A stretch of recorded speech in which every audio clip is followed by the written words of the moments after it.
Bonjour mesdames et messieurs. Aujourd'hui, j'ai choisi de vous entretenir autour d'une pathologie qui est très fréquente en gynécologie, particulièrement en Afrique noire. Il s'agit du fibrome utérin. Le fibrome utérin, qui n'est pas un cancer du tout, c'est une tumeur bénigne de l'utérus qui affecte toute femme en âge de procréer de 15 à 49 ans. Le fibrome utérin va se manifester de différentes manières.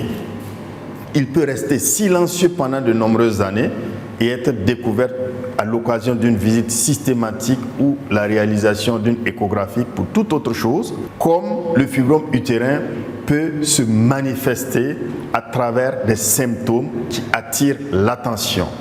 Le maître symptôme, ce sont les saignements abondants et qui se prolongent pendant les règles. Donc, une femme qui a des saignements abondants qui dépassent 7 jours doit consulter parce qu'il se pourrait que ce soit un fibrome utérin. Le second maître symptôme, c'est la douleur.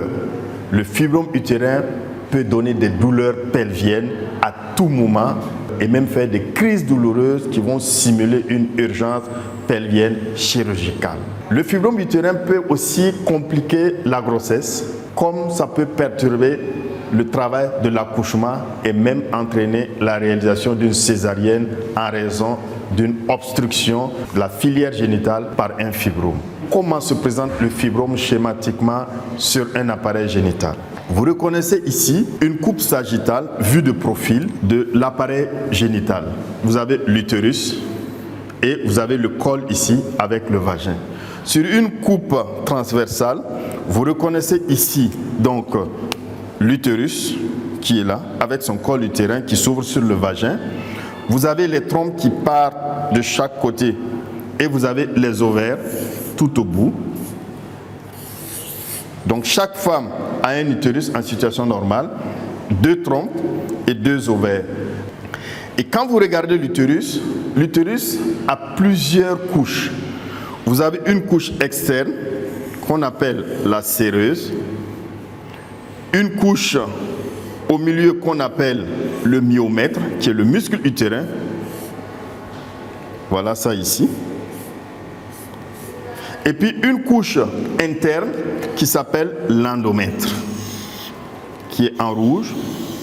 Et c'est cet endomètre-là qui va produire les règles chaque mois.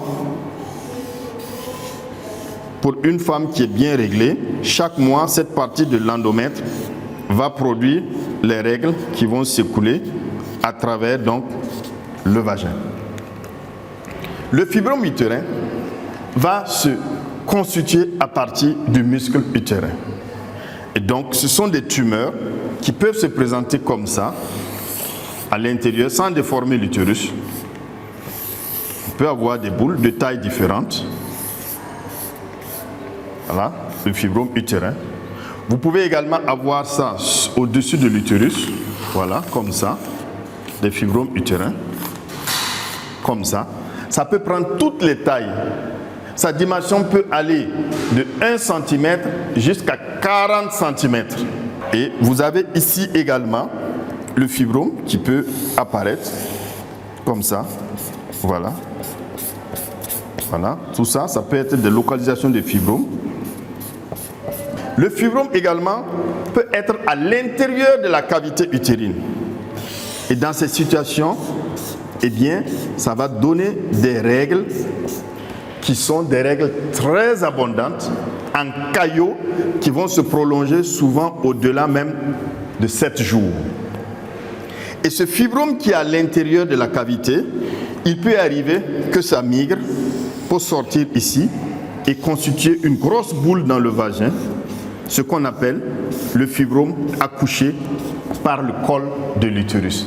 Donc il va migrer pour quitter la cavité utérine et descendre et se retrouver dans le vagin pour être comme une boule qui obstrue même l'évacuation du sang menstruel, et ça peut occasionner également une infection génitale parce que ça retient le sang, et le sang est un excellent milieu de culture des germes. Donc ce fibrome utérin peut déformer l'utérus, prendre toutes les tailles, et ces fibromes peuvent également obstruer les trompes et créer une infertilité, voire même une stérilité. Ces fibromes utérins peuvent se situer au niveau aussi du col de l'utérus comme point de départ, et quand il est très volumineux, eh bien ça peut empêcher un accouchement normal parce que ça obstrue l'orifice cervical et ça empêche le bébé de suivre la filière génitale pour sortir. Et donc ce fibrome utérin qui peut se situer sur n'importe quelle partie donc de l'utérus, mais lorsque la femme est ménopausée, les fibromes vont arrêter de grossir, vont même se rétrécir, se calciner. C'est un mode de guérison du fibrome. Et on ne fait pas de nouveaux fibromes lorsque on est ménopausé. Toutes les manifestations du fibrome ont des traitements. Le traitement, il est médical et il est chirurgical. Retenez que tout fibrome qui est silencieux, qui ne fait pas parler de lui, n'a pas besoin de traitement.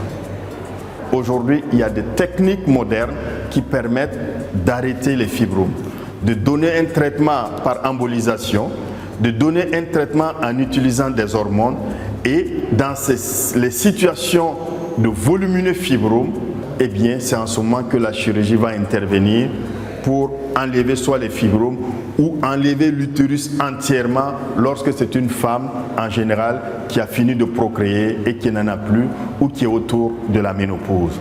Chez les jeunes filles, on donnera des traitements hormonaux pour contrebalancer justement les manifestations désagréables du fibrome, et dans certaines situations, on est obligé quand même de faire une chirurgie pour enlever les différents fibromes afin de permettre à cette femme de ne plus être anémiée, de ne plus avoir de douleurs et de pouvoir vivre convenablement et de préserver sa fertilité. C'est pour cela qu'il est important pour toute femme de consulter ne serait-ce qu'une fois par an. L'idéal, c'est le gynécologue obstétricien qui va l'examiner et ça permet de faire le diagnostic précoce de ces fibromes-là pour empêcher leur évolution qui pourrait donc donner des complications.